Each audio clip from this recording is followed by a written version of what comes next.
এই শাকগুলা কে কে খান বলেন তো? এটা আমার অনেক পছন্দের খাবার। আমরা বাড়িতে গেছিলাম, বাড়ি থেকে আমরা ফানি থেকে টুকাইয়া টুকাই আনছি না গো আফা। আমরা এটা কিনা খাইনি, এটা আমরা বাড়িতে গেছিলাম, বাড়ি থেকে টুকাইয়া টুকাই আনছি। দেখেন কি সুন্দর না, একদম ফ্রেশ।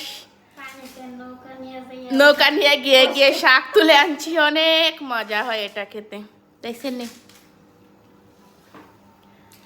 কি মোটা মোটা এক একটা আগা, নৌকা দিয়ে তুলছি, তুলে এনে এখন রান্না করে খাবো।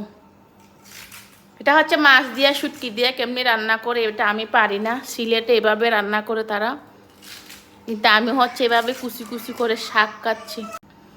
আফা চিকন চিকন করে কেটে দিচ্ছে, পরে বেশি করে কাঁচামরিচ দিয়ে এটাকে